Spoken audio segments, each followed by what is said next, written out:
Hello and welcome back to How Shostakovich Wrote His String Quartet number 8. Before we get into this, I first just want to say thank you so much for the support on the previous video. I really appreciate it. And if you're not already subscribed, I very much appreciate that because these take a lot of time. I've got pages and pages of notes here. So yeah, it's a lot of work, so I very much appreciate any support. Okay, so the second movement of this piece is the most well-known, and we're gonna see why that is as we go through this. But it's a much more frantic and violent movement. It's a movement where I want to focus much more on the string writing and the playability of things, the atmosphere, as well as functional scoring rather than the harmonic stuff that I was sort of talking about in the previous video, because that's not necessarily the stuff that makes this movement work well. Okay, so a few general things that I want to go over in this movement as a whole.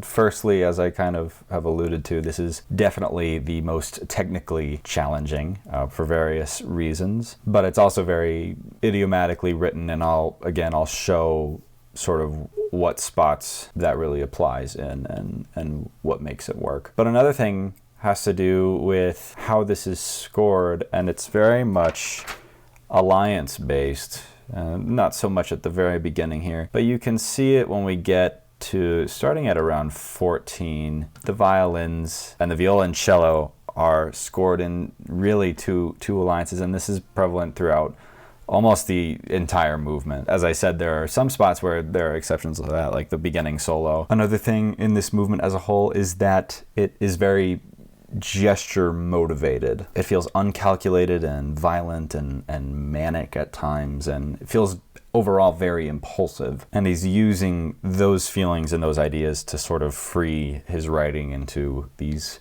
asymmetrical structures and these really at times hideous dissonances. So one example of that is that at the beginning here, we're in this sort of G sharp minor, but really more G sharp Phrygian sort of tonal area, but there's nothing ever stopping any of the music from going into these sort of full-blown chromatic lines. And that's sort of the case throughout the whole thing. You'll be sort of in a key area for a little bit that might be an octatonic or Phrygian sort of feeling thing, but then there aren't any boundaries between that and complete chromaticism. And another way that manifests is in its asymmetry. So there are these chord strikes that are a very prevalent feature of the piece, but you never really know when the next one is gonna come, whether or not that's after, 5 bars of rest here, or if it's, like down here, this one comes on an offbeat, and then there are points where they come with more frequency. So like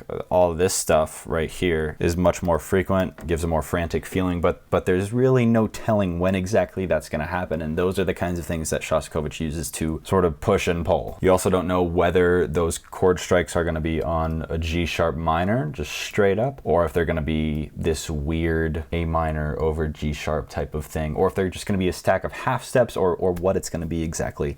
And so that's so much of what creates this horrifying atmosphere, is this sort of asymmetry and unreliability of everything. And really the only reliable part of it is the actual function of the scoring. So like the alliances that I mentioned earlier, you're almost always going to find the violins participating in something together and the violoncello participating in something together, unless of course there's a solo or something like that. Okay, so something I want to mention here is the key signature. We're marked in G sharp minor. Now, how helpful is that really, though? It's kind of a difficult thing, because Shostakovich was born at a really weird time where key signatures were still pretty commonly used for everything, even when it didn't really serve the performers or the actual notation. This movement is sort of an example of, music that would have been better off without having this key signature, because it just would have been easier to read. There's so much dissonance, so much chromaticism and everything that it really doesn't make a difference that I don't have to read, like these G sharps with sharps on them. It's just kind of not, if this were written today, this wouldn't really be with a key signature. That's my opinion of it, at least. Now, there are stretches of music in this movement that do work well with the key signature, and we'll talk about those when we get there. as well as the other movements. You know, the first movement being in the key signature of C minor served the actual engraving and notation and everything, and actually made a lot of sense to have that there. But in this one, not so much. So that's just kind of a thing that I wanted to mention. And then the next sort of elephant in the room is the way that this is notated in terms of meter and tempo. So we're in 2/2 here, but it's really not felt in that pulse, and it's even marked right here. The tempo is marked as being felt in the whole note. You know, this is a really interesting thing that I wouldn't try to replicate, or I wouldn't advise replicating, just because it's kind of a notationally gimmicky thing that's kind of unique to the piece, unless there's something very specific that you're trying to create. And so we can sort of speculate a little bit about this, but it's my opinion that maybe this is an element of the piece that is really only meant to be communicating to the performers. You know, it's far more difficult to read this at the tempo that is marked than it would be if this were sort of compacted down into, if the quarter notes were basically turned into 16th notes, basically. That would be a much easier thing to read. And it's not that Shostakovich didn't know that, but again, I think this is a very intentional thing. It may be meant to reflect the sort of impossible speed of the thoughts that are moving through his head as he's writing this. It also might simply be meant to make the players feel more frantic, which consequently probably does have some impact on the performance. You know, who's to say? It's kind of an impossible thing to measure. Okay, so let's dive in and talk about the actual notes. So the first thing I kind of want to go over is how we get into this movement. So as I stated previously, the second main motif of this first movement being the da da da dee dum, that's kind of our ticket into the second movement, right? Because it starts on it and it remains on the tension point of that motif, because that G sharp is usually notated as an A flat and it wants to pull back down to G. But here, when it's being used as a transition, it doesn't go back down, and instead it crescendos on 3 of our 4 instruments here. And it's kind of an amazing effect because it stays there. There's no release, and it brings us into the movement on this tonality that is very generally tense. And so we're brought into the second movement here. We'll talk about the violin solo in a second, but I want to talk about these big chord strikes in the rest of the group. So firstly, what's really striking is this choice of expression marking here, dynamic marking. I don't even know how you would say this. Would it be like sforzandissimo? I literally have no idea. But it's interesting that gets marked every single time, and suggests to me that perhaps these chord strikes are meant to overpower the first violin in the moments that they're happening, because the first violin is just marked at fortissimo. Another thing that's interesting about these is that when he wants to change the flavor, he doesn't just give us a different minor chord. So we start on these pretty straightforward G sharp minor chords. He omits the 5th, but it's pretty, you know, G sharp minor. And then our first chord that changes from that is right here at measure 13. And it's kind of an A minorish thing on top of this G sharp that's still being held down in the cello. So it's sort of an A minor over G sharp. Now this is a much more brutal sound than him just giving us, you know, a minor 4 in the key or whatever it may have been. And that's due to the intervals that are formed by this, particularly the minor 9th. Now you can check out the second episode of my harmonic development series to explore more of that, but we'll see a lot in this movement that what is held to high importance in the chords is really just the intervals. It's not so much about the actual identity of the chord, but it's just about the intervals that are formed. Now, it's also kind of nice that there does seem to be a sort of tonic. It's kind of one of the few things that feels stable about this movement, is that our G sharp minor chords here are really our foundation. And, you know, he could have just used a bunch of dissonance all over the place, could have been complete chaos, but he tends to limit that to some degree, which we'll especially see in the B sections of this movement. And so then after these, I'll just call them A minor over G sharps, because that's the closest identifier in my view. After those two strikes, we get these little things from the second violin and the viola, which are not only differentiated in terms of their note choice, but more importantly in the fact that their placement in the measure is different. Like these are on beat 3 rather than what most of these have been, which is beat 1. And most remarkably, the frequency of them. That's a lot of how he paces things, is the frequency of these sort of dagger strikes in the rest of the group. And this goes until the second violin joins the first violin as a melodic roll, which continues until 13 when we go back to our G sharp minor strikes right here. And so it forms a nice little ternary sort of melody. I say nice even though it's sort of a horrendous experience, but you know what I'm saying. And so I want to go back to the melodic stuff that happens in the second violin right here. This works really well against the first violin, because while the first violin is sort of oscillating back and forth by half steps on some of its notes, like from the C to the D flat, back to the C, back to the D flat. It's kind of a little bit frenetic. The second violin is much more insistent and just repeats the same measure over and over and over. And the repetition that happens juxtaposed against the more frantic first violin gives a much more impending sense to when we arrive back at 13 here. It's also cool that this bit with the second violin is 5 bars. Speaking of asymmetry, just adds to the jaggedness of it. Okay, so now let's look at this first violin solo. The most distinctive thing about this, in my view, is the fact that it's marked Sol G all the way up to here at measure 13. That's where the sign is. It gives it a really, really choked sound, because playing that high up the fingerboard on the lowest string of a string instrument has a really, really unique quality. It's not the same as playing a 10th above the E string,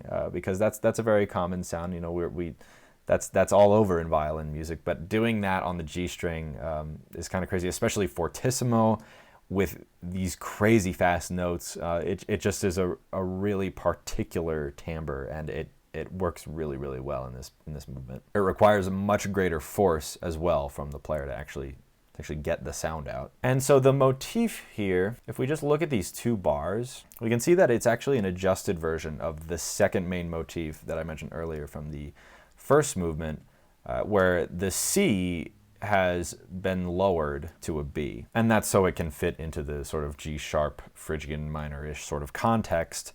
But the tension point of the half step is still there. So between the G sharp and the A, that's a really, really great tension point that still sort of pervades the sort of aesthetic of that motif. And so when it leaves the motif right here in the 5th bar, it may just seem like a bunch of little chromatic gestures, but it's really important to realize how they're connected. And if you look at the first note of each resetting of the gesture, you'll notice that it's descending by a half step each time, from F double sharp to F sharp to E sharp. And then this continues all the way up to get us into back into the main motif. And so it's just little things like that. You know, sometimes the chromaticism can seem really, really random, but oftentimes there are little things like that that sort of help us make a little bit more sense out of them. And so in measure 13, which happens to be the end of the Sol G stuff because of that sign again. That's where we break off into new material,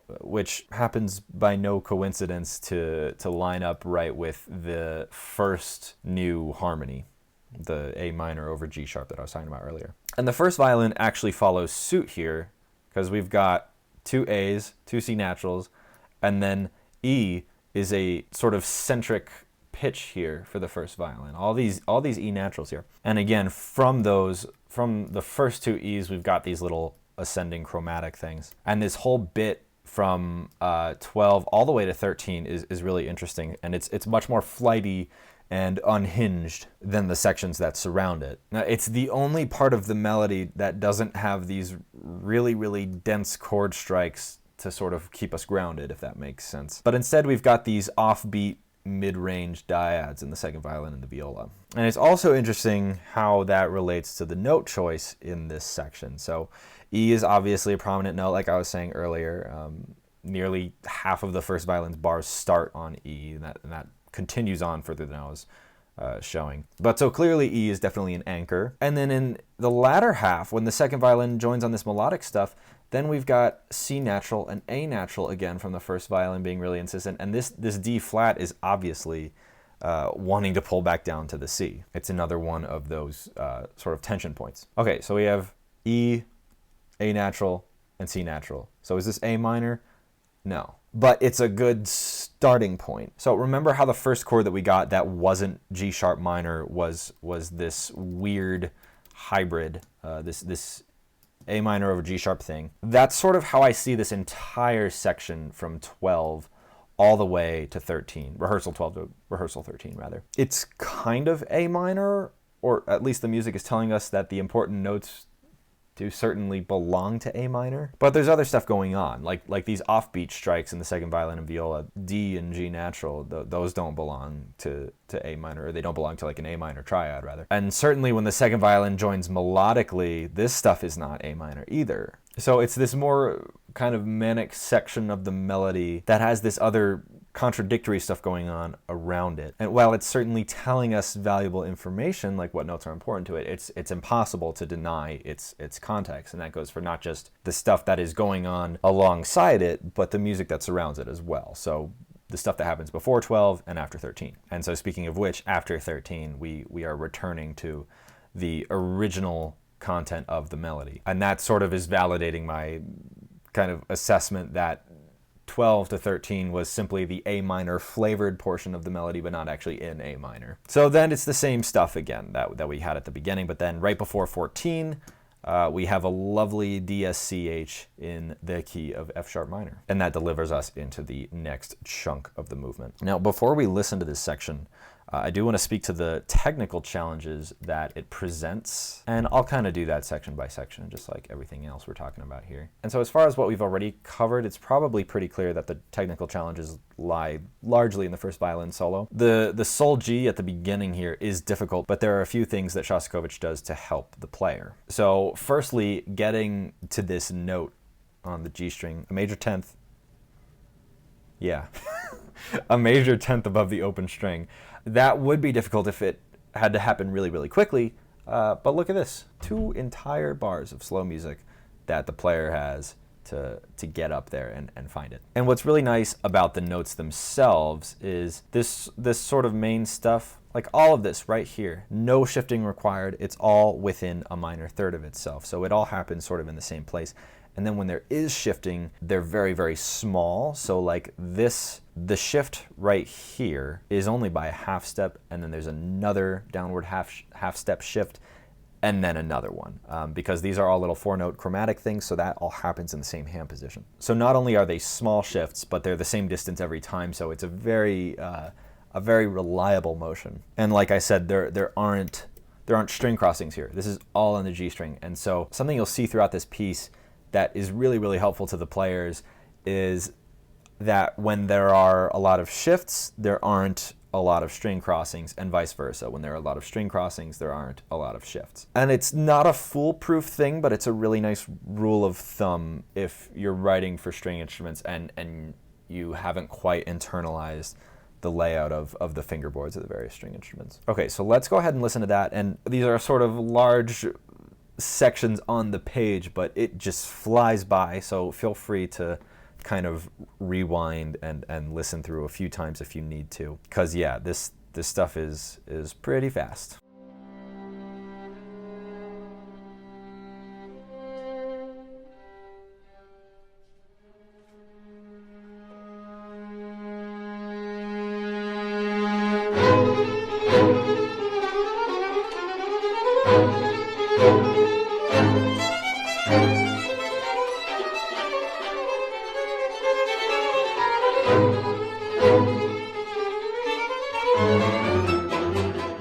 Okay, so now we've arrived at 14, and this is where the alliances start to become very, very clear. The viola and cello are doubled at the octave all the way from 32 until 62, where the whole ensemble kind of breaks apart for a little moment there.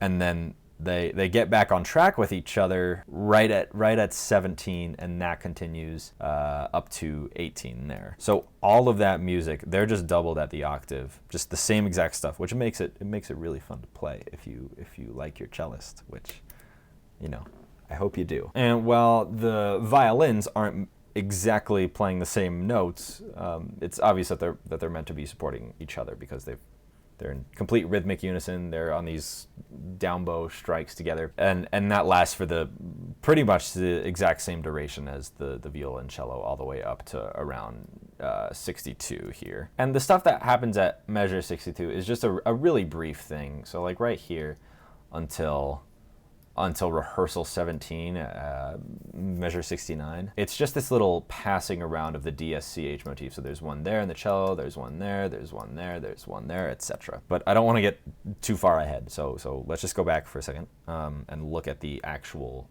notes. So the viola and cello are kind of locked in together with, again, E being a very centric pitch. So this stuff starts here, and it all seems to just keep wanting to pull back down to E. And it's this just constant quarter note motor that is just kind of chugging around on these octatonic figures. I should just say, if you're not aware, an octatonic scale is basically just a scale that alternates whole and half steps. It's used in a ton of post-tonal music. You can find it in a lot of Bartók, for example. And so this stuff kind of fits right in with the contemporary string quartets of the day. And octatonic modes are really great for this atmosphere because of their constant tension. You know, there's that constant push and pull between half and whole steps, and that's really exemplified here.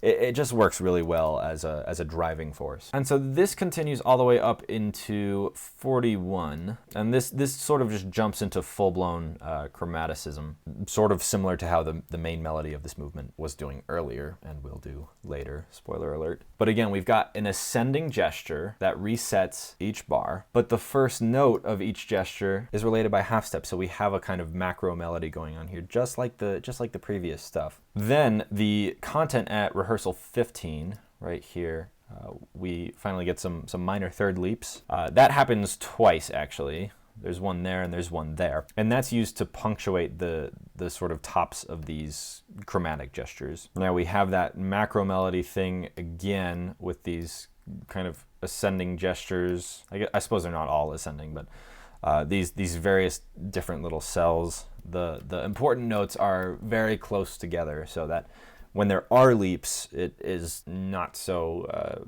difficult to hear how they're connected. And then at 16, right here, the viola and cello get to wail on these G-sharp half notes, which is actually, it's really fun. It's one of the few moments in the piece where you're not in this like constant filigree of chaos. Now, to speak to the playability of this section in the viola and cello, it was certainly a practice spot for me, but once I got it down, it was really, really, really fun to play. You know, there are really long stretches, like right here. Well, maybe there's some extension work in the cello, but at least for the viola part, I don't need to shift until right here. So all of this is just kind of figuring out the finger twister stuff. And even once we do get to this other spot, it's actually really just a string crossing. It's not really a shift even. And if it is, it's really just by a half step. There are a number of different ways you could do it, but nothing major is happening. Really, the largest motion that is occurring are the occasional string crossings, but again, they are very, very occasional. The biggest actual intervallic leaps are those minor thirds that I was pointing out earlier. So there's one there, and then there's one there, and then there are a few other spots where there are minor thirds, but it's really, you know, you can reach a minor third. It's not terrible stuff. It's just that a lot of it is very finger twisty, and it just takes a little bit of practice to get down. Okay, so what has been happening in the violins this whole time? So we have this onslaught of minor ninths and tritones that sort of alternate themselves with more consonant sonorities. So the first violin is what's creating the alternation, because on this first one here we have just E, B, E, which is very consonant. It's just a perfect fifth and a perfect fourth. And then when the first violin is on this F natural, we have a tritone formed between the B and the F natural, and a half step or a minor second formed between the E and the F natural. And so it goes from being very consonant to very dissonant in a matter of a quarter of a second, right? And so this moves from being very E-centric to then being very F sharp centric at rehearsal 15, and then G centric 3 bars later. I'm saying centric. It's a nice way to differentiate between centers of tonality and in the more temporal sense. Like we're not by any means hanging out in E minor. It's really just a way of establishing what the important notes are, and it's a term that's really useful for post-tonal music. So that's kind of what I mean when I'm saying that. I also want to talk real quick about these down bow markings. Notice how they are on every single note of the violins until right here. That's because, you know, those notes with that frequency would be impossible to play as both downs unless you were to do some kind of ricochet thing, but that's not as reliable in terms of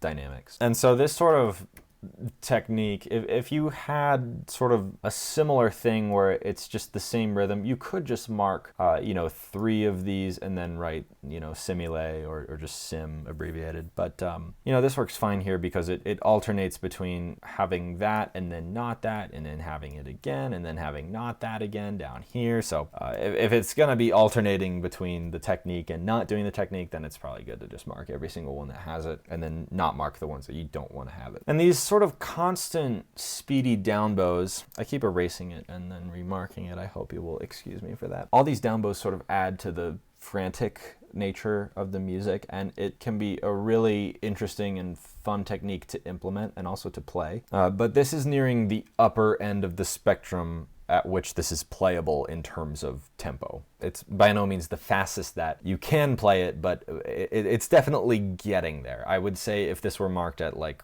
a whole note equals 132, then that would really be the limit. I definitely wouldn't go any faster than that, especially if you don't have a string instrument to try it out on. And so what about these leaps, right? What's up with that? So even though the second violin isn't changing notes and the first violin is leaping around, first of all, the bottom note is not very apparent. Like, until I looked at this score, I really didn't know that was what was happening. And that's just because, it's in the lower range. Obviously, the top of the ensemble is what our ear is going to be attracted to in this sort of chaotic texture, as well as the fact that it's not giving us a unique pitch at all. But these leaps are fine. These minor ninths are fine because they're not changing where they are. A violinist and a violist in first position, which is what this is, can play minor ninths without having to shift, and they can play it across 2 strings. They don't have to move. It's not like they're playing E on the D string and then playing the F on the E string. This is perfectly fine to play just across the D and A strings. The down bows do become a bit more challenging because of the string crossing, but it's still perfectly doable. Then at 16 here, the violins take the quarter notes right out of the hands of the viola and the cello, and it's dovetailed really nicely. The violins are on the G sharp here, lining up right with the cello, and from an actual melodic standpoint, it's going from that same G sharp up to an A and then back down to the G sharp. So it's nice. It works. And so, like I was pointing out earlier, then we get to 62 after the violins have the melody for 4 bars, and that's where we get the passing around of the DSCH, and it goes up the whole ensemble and then down almost the whole ensemble. Once it gets to the top, it goes down to the second violin and then back to the first violin, but now down an octave from the previous statement. So it kind of is bypassing the viola there.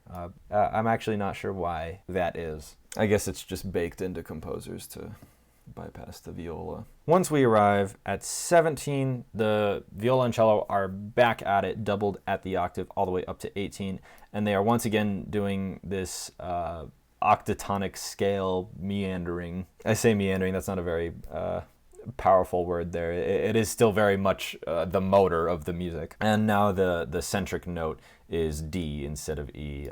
There are a lot of Ds, especially in important places like that. Meanwhile, the violins are kind of wailing on this DSCH stuff, except they're staggered by a measure, so they enter at different points, and they're also staggered by an octave. It's a really nice way to make a chaotic thing out of a very simple motif. Just kind of stagger entrances and transpose them how you might, and stuff like that. And it's kind of funny, actually, at 18, the violins, do that until 18, and They don't change notes for their big whole note swell here. They just end up where they do. It just strikes me as one of those moments where you would probably want to manicure something into winding up in the right spot. But you know, like I said, this music is very impulsive, and so I think leaving stuff like that kind of just how it is, it kind of adds to that. And that brings us right into this viola solo at rehearsal 18. But let's go ahead and listen to that whole previous page. We'll go from 2 bars before 14 all the way up to rehearsal 18. And again, feel free to listen to it as many times as you like, because, you know, we're talking about a lot of stuff and it just flies by. So here we go.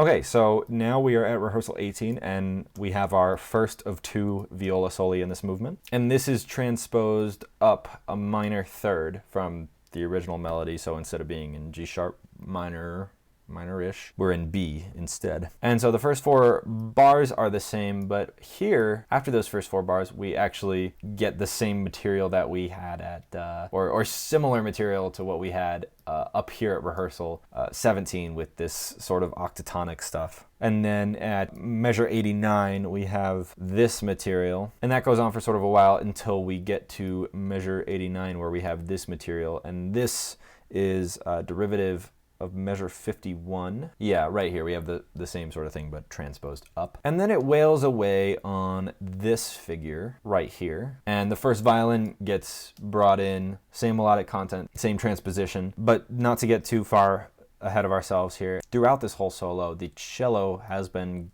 giving these lovely offbeat stabs. And these eventually, once we get here, the notes start alternating between F sharp and A and G natural and A. And the cello will also go on to do these sort of double stroke things right here at measure 89, similar to what the violins were doing. And it's just another example of changing the frequency of the stabs to pace things. You know, with this increased frequency, we're moving more quickly towards an end goal in terms of the phrasing of everything. And so we only get 4 of these double stabs, I'll call them, before the viola just starts to repeat the same measure over and over and over, and then, you know, 2 bars later the first violin gets brought in. Now this example in particular, with the 1 quarter note immediately following another, has now become a very consistent punctuation in the language of this movement. And so, like I said, here at rehearsal 19, the first violin enters with the same content as the viola solo. The viola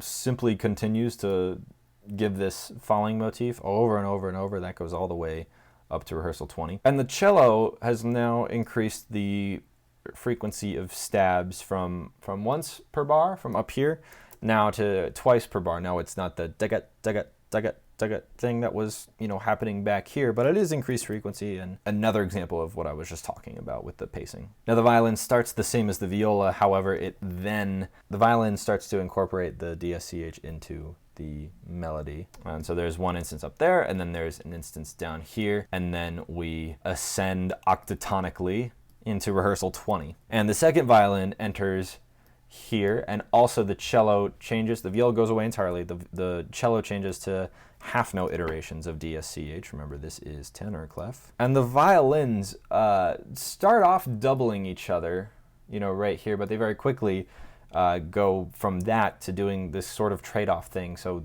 you know, one will be doing this scalar motion while the other will just be alternating half steps. And so they sort of trade off who's doing what. And the cello gives, you know, these 2 statements, like I said. And then, while the violins continue all of that stuff, the viola comes in and joins the cello on these minor second stabs. Now, it should be noted, I don't want to move through this too quickly, but the violins are very gradually ascending. You know, they're kind of meandering around one note and then just very gradually moving up in that, and you can kind of see that here. But eventually they reach a point where they're doing these quarter note versions of the DSCH, but they are staggered once again. This time they're staggered by half a bar instead of a whole bar, and they're also staggered. They're transposed by an octave apart. That was the worst way I could have said that, but I'm going to keep it. And the viola and cello, while the violins are locked into that, still a half step apart, are doing these ascending half note bits, just generating all of this tension. But they finally lock in on these unison F sharps right here. Now, just very quickly, this is a terrible use of treble clef. I'm sure it's just a sign of the times, but you do not need a treble clef for simply 3 F sharps and then nothing more.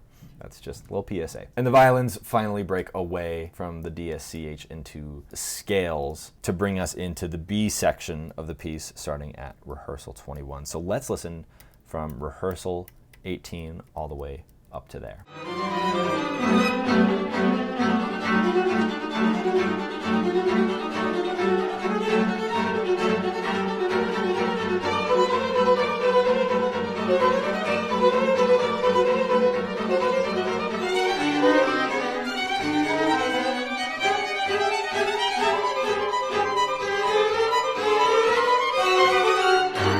Okay, this is taking a really long time to record, so I'm gonna have to do the rest of it tomorrow. So I will see you in 0 seconds. Okay, hello, welcome to tomorrow. So we left off right before the B section here, and that's right at 21, and we're brought into it by these really, really tense half steps, and then finally a unison with this flurry of violin stuff going on. It's just a really, really chaotic texture. And then we're brought into 21, which is still chaotic, but in a much more clear kind of way. All of the crunchy and ambiguous dissonance of the first section of this movement actually serves this second section really well, because so much changes over the course of this single bar line. And there's a lot that's really cool about this section that contrasts that. It's really cool how this sort of functions within the piece itself. Okay, so we have a key signature change. And again, there are some moments where it's appropriate to have a key signature and some where it's not. The first section of this movement, I think, would be better without one. But this works really well because it's very, very solidly in C minor. The cello and viola are just rolling these C minor chords. And yeah, there are accidentals and things, but you know, when are there not, right? It's very, very apparent where we are tonally. And so I think having the key signature here actually serves the music and the performers. And so secondly, I want to talk about this melody that we've got in the violins here. So this is actually a quote from his piano trio number 2. That's the first time he uses this melody. And there are a number of other quotes in this piece, some of which I've not really brought up because they're a little ambiguous as to what they suggest. But this one's very, very visceral. The piano trio in particular has subject matter that surrounds some of the more horrifying and frankly disgusting elements of the Second World War and the Holocaust. And I don't want to get too detailed about that just because you never know who might be more adversely affected by those kinds of stories than others. But I would definitely suggest, if you feel like you can kind of stomach those things, I would definitely suggest you go check that out. I'll link in the description a little article on the second piano trio, because not only is it important in general, but it is very relevant to that piece and subsequently this piece. So with that being said, the use of the melody in the piano trio, it's much more plodding and kind of impending, whereas here it's kind of just exploded onto the page in a sort of frenzy. And I know I have used the word manic a lot in this video, but this is the ultimate example of that, not just in the movement, but in the whole piece, in my opinion. This stretch of music from 21 to 22, it's just absolutely unhinged. It's the ultimate unleashing of all of the violent and terrible feelings that surround this subject matter. And what's interesting is how different that is from the presentation of the very same melody in the piano trio. The quote shows a contrast and a more elaborated take on the horrible things that happened in 1944. And it's really interesting that he would bring that up, that he would include that music in this piece as he's walking the ruins of Dresden in 1960. Okay, so why am I saying any of this? Well, I think that this is a really, really strong example of quoting in music, particularly self-quoting. I am absolutely an advocate for recontextualizing your musical material, especially if it's relevant to the subject matter. I think it adds so much context to a piece to relate it to an earlier work, and if done successfully, I feel that that serves to elevate the music. Okay, so what about the actual music? So you'll see that the alliances are still in place. So the violins are doubled at the octave on that melody, and the viola and cello are just rolling these chords. And so it can be really difficult to determine what chords can be rolled over and over again like this without difficulty if you're not a string player. But just a couple things. You'll see, particularly in the cello, this layout and voicing of notes is sort of the bread and butter of a 4-note chord on a string instrument. And so that's because it takes advantage of 2 open strings. So you've got this, and it can also be done not on open strings. It's just a little bit different. It involves stopping the lower 2 strings. And then it takes advantage of the hand shape on this E flat and this C, because that's just major 6th, which is a really, really easy interval to hit on a string instrument. So there's no moving around that needs to happen. It's just, you just go. And for the viola, there aren't open strings, but he's still taking advantage of the natural hand shape of the player. The E flat is the lowest on the fingerboard relative to the open string. Then the C and the G, since they're a 5th apart, they're actually in the same spot, so you'd use the same finger for that. And then the E flat is just a half step above that, but across a string, so it's really a minor 6th. I know this is a lot of stuff, but it's definitely worth internalizing the layout of the fingerboard if you want to really, really get into string writing like this. Okay, so let's talk about this melody. This is a very, very characteristic melody, and it's defined by its intervals. So the intervals that are the most prominent to me, firstly, this tritone, because, even at the beginning of the melody, this F sharp is just hammered as a really, really important note. And it does serve to go up to the G and then back down to the C, but it's still a very, very prominent note. And the other element of the melody that is very characteristic is its inclusion of D flat, which wants to pull down to C, but it's used as a normal melody note. It's in that very much in that mode. It's not just simply in C minor, but it's C, D flat, E flat, F sharp, G natural, A natural, B flat, C.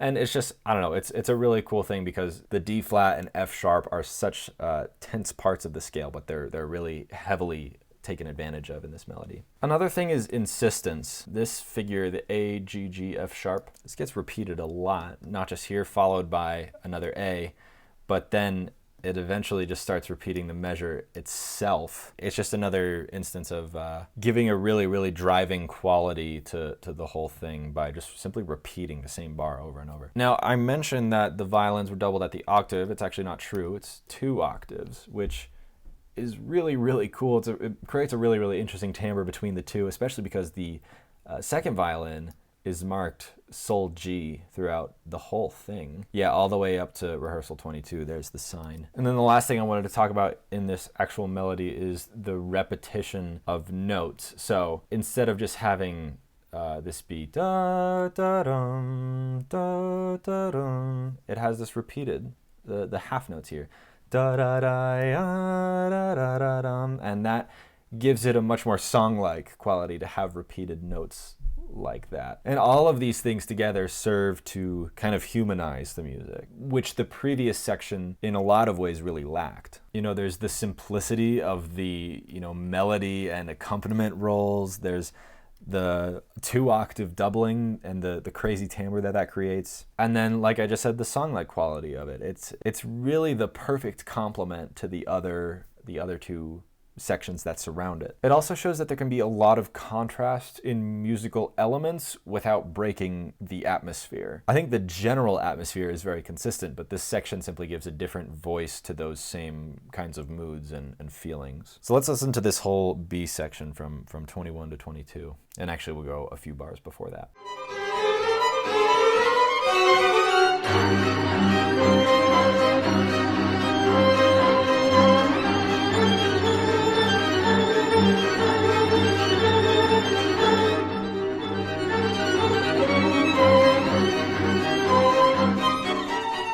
Okay, so Rehearsal 22 serves very much as a transitional section. So we've got these repetitive stabs in all but the first violins, and we're prioritizing some of the same intervals as before. So we've got the tritone between the A and E flat, and that kind of oscillates, but also the oscillation is important because that shows another important interval, which is the minor second, because the cello and second violin are moving a minor second away and back, away and back. So it's prioritizing some of the same sorts of things here. And all of this happens while the first violin is kind of meandering around, once again octatonically. And after the first set of stabs, so this stretch of 6 bars, the second violin actually joins in on the first, but the contour of each line is in contrary motion, so they're kind of staggered. We have more stabs here, occasionally creating a tritone right there between the E and A sharp. And then the same sort of stuff, but once we get here, we have another pass around of the DSCH. So in the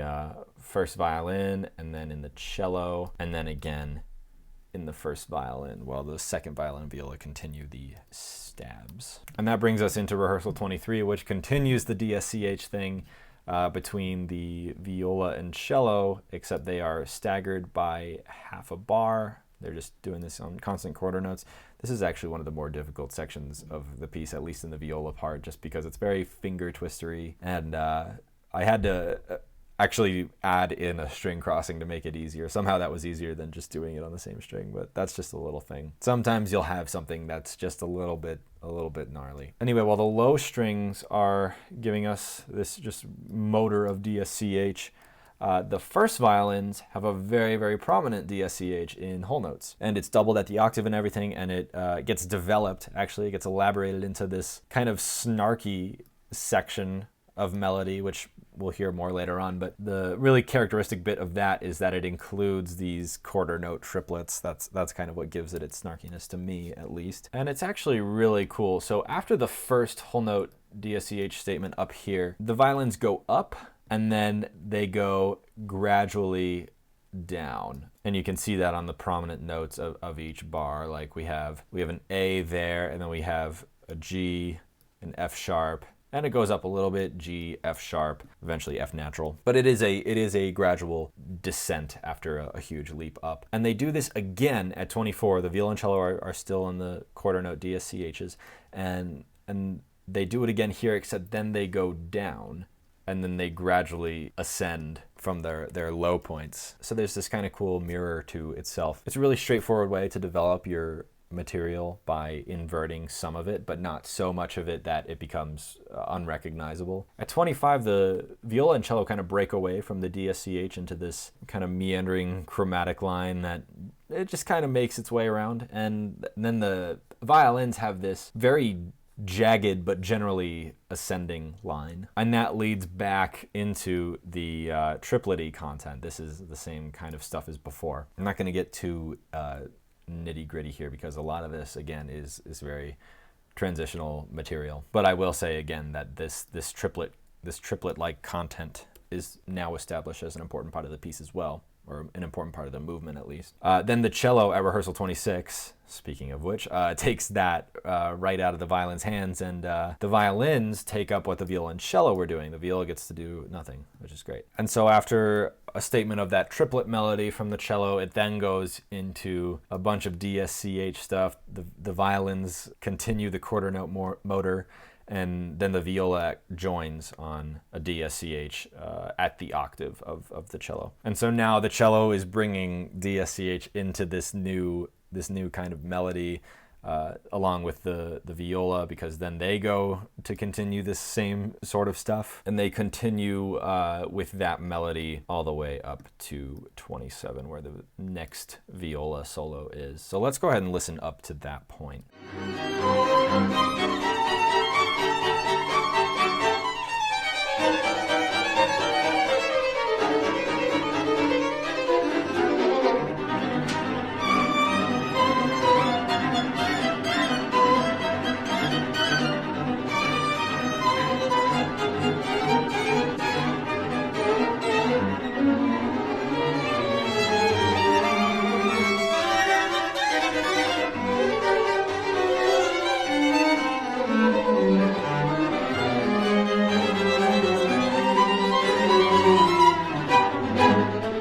And so all of that served as very transitional material to get us back to here, which is where we were at the start of the movement, except the violin, one line is now in the viola. And it largely unfolds the same way. We've got these G sharp minor chord strikes to accompany it, but it actually eventually ascends into a sort of B Phrygian version of the same melody. And this is also where we get our first non-G sharp minor chords relative to how this unfolded in the first movement, or the first section. The chords are actually warped further away from G sharp minor than they were initially. So we still have G sharp and B, but also with D being a prominent note in the solo, it feels much more diminished, and there's also a D in the cello, and there's also an A in the cello, so it's a lot of really dissonant intervals being formed. The important thing here is that we're gauging how much against the grain each sonority is going, rather than actually necessarily identifying it. Like, there's some use in seeing that some notes belong to, G sharp minor, which is where we allegedly are. But rather than trying to wrap our heads around the actual pitch content, it's much more effective for a composer to just sort of measure on a sort of spectrum of dissonance and consonance, and how those things are used to pace a work, especially a work like this, which is just complete dissonance all the time. And so you'll see that most of this is really just content that we've heard before, but now it's raised up a little bit. It's transposed up a minor third. And the viola just continues to go off until bringing us upward chromatically into the section that starts at 29. Let's just go ahead and listen to the viola solo.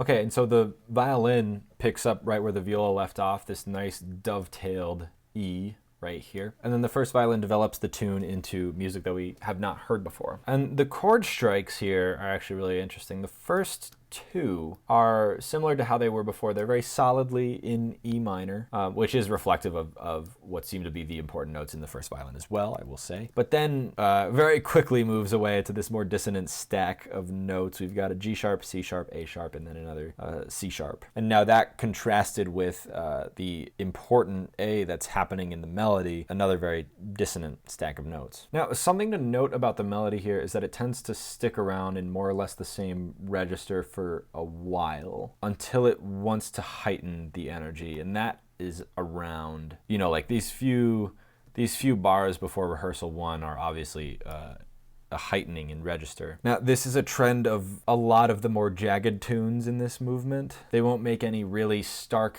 intervallic shifts. They'll make their way to a different part of the register just to sort of like hang around in for another while if there's a need for like a change or increase in energy. Now at rehearsal 30, we are actually returning to G sharp minor on the strikes, which is reflected in the violin solo, but then we move again to more dissonant sonorities right here, and they become more frequent on every third beat of every bar. And this stack of notes here, the E, A sharp, and C, once again prioritize those same sort of dissonant intervals. Particularly of note is between the E and the A there with that tritone. And so the violin kind of hangs out in this register. There are these repeated figures until it brings us scalarly upward into rehearsal 31 here. So the cello is going up and down this little octatonic thing kind of the whole time until it gets to right here, and that's going on while the violins are doubled, you guessed it, at the octave. And the violins are actually developing the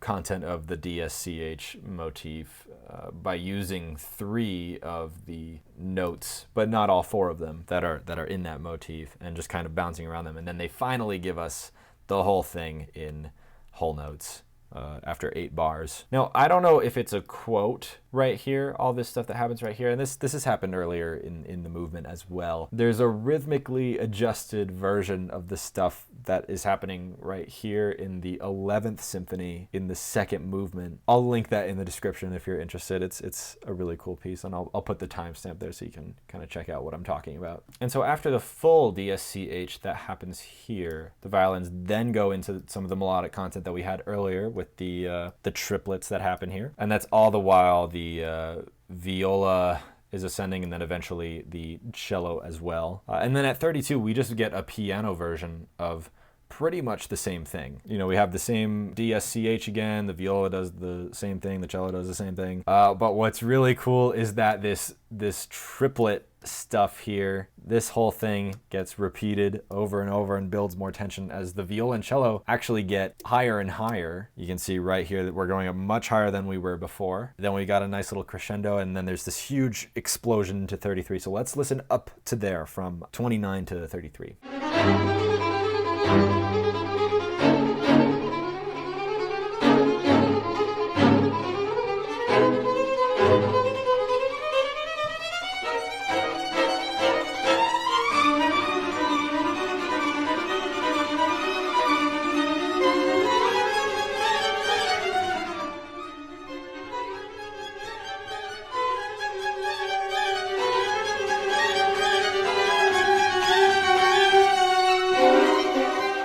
Okay, so right here at 33, we have the same, it's the B section again. We've gone back to the B section, except the two alliances have swapped roles. So the violins are rolling these chords and the cello and viola are on the melody. Now there are a couple of differences from the previous B section other than that. One of those being the fact that the violins actually do change chords to this C sharp fully diminished 7 chord. And these are still laid out really well. Absolutely nothing straining the hand here, because the intervals that are formed, you know, we have a minor third and then a fifth, and then the E is an open string, your finger's not even on it. And then open string, a nice major 6th, and then a diminished 7. You know, really, really easy intervals for the hands to get around. Now we also don't get the entire B section. That's the other difference. Instead, we have the repetition of this A, G, G, F sharp, A stuff. And it's another instance of repetition to build tension, to just sort of heighten everything. And then it gets shrunken down again, gets repeated into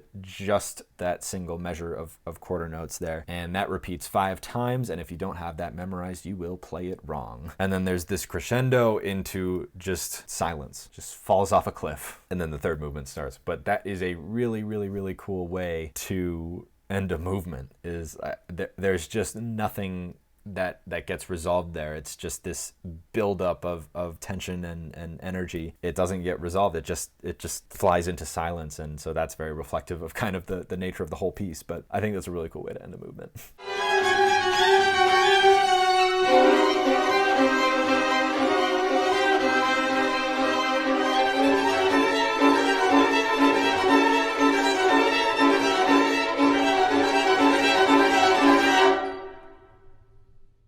And so this movement is famous for very good reason, as we can kind of see here. You know, not only does it serve the whole quartet as its fast movement, you know, it does have a really powerful contrast between itself and the other movements, but in and of itself, it's a really memorable piece of music that explores some of the most hideous of humanity's experiences. And while this whole quartet does achieve that consummately, I think that the chaotic and sort of unabashed nature of this movement in particular, it makes it easier for us to kind of connect with it. You know, at no point in this movement is the music subtle in any way. And so it's kind of a good reminder that as composers, sometimes we can try to be too clever or too metaphorical, and it can get in the way of what we're trying to say. You know, I'll reiterate that this whole quartet was written in 3 days. It's an amazing and very genuine expression, and it never gets in the way of itself. So there's a lot to be learned from this piece and this movement. If you made it this far into the video, I really, really, really appreciate you. Thank you so much for checking out the whole thing. And if you've enjoyed this, I will say again, it takes a ton of time for me to do the analysis and the notes and the recording and the editing. So if you could drop a like and subscribe, and, you know, if you feel so compelled, then a comment, you know, whatever you want. But it's very, very much appreciated. And yeah, I will see you next time for the third movement.